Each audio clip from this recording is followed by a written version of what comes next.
Way to Grow is brought to you by Lacoste Garden Center, located at 2787 St. Mary's Road. In a few minutes, we're going to show you how this broom is going to help a zucchini plant to pollinate. Welcome to Shaw TV's Way to Grow. My name is Laura Reavie, and over there is Duayne, Friesen, gardening expert. Here's the broom. Here's the broom. Now, here's the flower. We're at the Way to Grow garden, which we've been following since mid-May, early May. Early May, we've been going at it here. Before we get to the zucchinis, let's have a little retrospective because we have great news. The garden is thriving, but let's go back to the beginning. Well, we've definitely had the highs and lows. If you're looking at a flow chart, we're going up, we're going down, going up, going down. We're up now. And it just goes to show what will happen during the course of a season here where we're just not in control of the weather situation. And our last show, we were kind of trying to deal with excessive moisture. We had bunnies and it was just not going. And then as soon as we were done taping, things turned. And it's gone literally kabloom. And it happened in this garden and everybody's garden where we hit those nice warm days, but the warm nights just accelerated the growth. It was all waiting there to happen and it just took off. And now look, we'll be getting back to Carol soon, but she's got a hamper full of goodies already. So we're gonna get to that part too. But and Carol Somerville is the woman who has been working so hard at this garden, and just going back to the rainy segment when we were really trying to pull things together, she spent so much time making the garden look as good as it did. Yeah. And it was so much work, and it was a little discouraging. We were a little worried. I'm sure as everyone was about it, but I'm surprised at how excited I actually am about this garden because it looks so good right now. But we'll show you in a second. Yeah, and it just goes to show like there's the hard work that Carol put in and the perseverance there. I'm not giving up on it, but this garden has a life of its own too, and it's pushing through it, and you know, despite what we do, it's still gonna grow. Yeah. And so that's just never give up on it, and our growing season is short, but with our long days and these warm nights, it's accelerated, so things can happen. So you can see what we've got here. Lots of zucchini coming up here, and what I was doing here are a couple of things with pollination of the zucchini plants.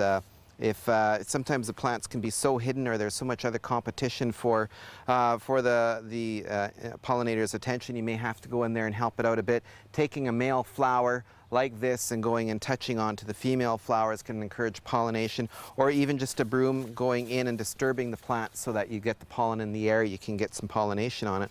But there's the one thing here that you may want to be aware of, and this is again weather conditions, is this will be an illustration here. If you can zoom in here, you can see the soft end of the zucchini right there.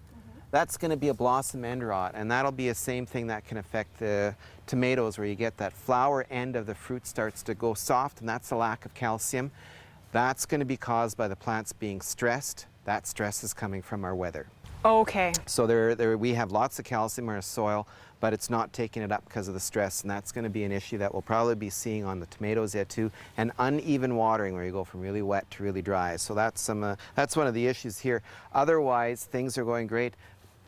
Potato beetles, gone. Look at the potatoes are there, they look fine, so all that work was well worth it. And I know people like to see all the potatoes, the beetles in the pail there in our last show. Well, yeah, a couple weeks ago we showed you how actually just hand picking off one beetle at a time is the way to go, and clearly it is. Well, let's take things over to Carol. Yeah. She's going to give us the real tour, and we'll let you get back to sweeping the zucchinis. Yeah. This is what it's all about. Look at the beautiful produce we've gotten out of this garden. Carol, now this has been thanks to a lot of your hard work, but let's just take a moment and look at the garden behind us. Show us where we're at with some of the plants here. Well, do you want to start with the corn? Yeah. Okay, the corn is tasseling out. It's being pollinated by the tassels on the bottom are being pollinated by the top, and we're getting some corn that's forming there. Now that's the ones you guys planted that were already started? They were in the six packs, yes. And these plants, the corn over here was from seeds, so it is almost up to the ones that we planted from 6 packs, but it's, you know, it's still got another couple weeks. So the one in the 6 pack is a couple weeks ahead. Okay, and they look great. Yeah, oh yeah, they're doing good. The beets are getting bigger. The carrots are finger size, as you saw. We have the baby potatoes. The rest are going to be bigger potatoes for later. The bunnies had gotten the peas, so right after that show I went out and I bought 55-day Alaska. and a 55-day maturity Alaska. And they're up and they're blooming, and we will have more peas out of that. And I can't believe how quickly, like, Yes, they're... that was just, yeah. what was that, two and a half weeks ago? I know. Oh, this garden has just blossomed. The cabbage looks fantastic. Yes, it does. I'm going to have to get some hats on it though, because moths will be eating it soon. The beans, we picked the yellow and the green beans. The tomatoes are ripening. We'll have tomatoes next week. Onions, we've got onions to eat. Dill everywhere. Dill everywhere for the pickling when the cucumbers come. And of course, zucchini we were talking about earlier. I mean, there is some rot, but there's lots of zucchini. Oh, we've picked what? We've picked what, 7 or 8 there already. And they're big. And there's more coming. Yeah. So this is really exciting. Oh, I mean, this sounds corny, but this is really thrilling yes. stuff. Like coming into this, it was just, you know, a big hunk of mud. Yeah, and look at it now. yeah. So how does it feel putting all this work in? It's such a reward. Like, look at the fruits of your labor. Like, the young gardeners coming up, this is the thing to do for them. Like, they can supplement their income.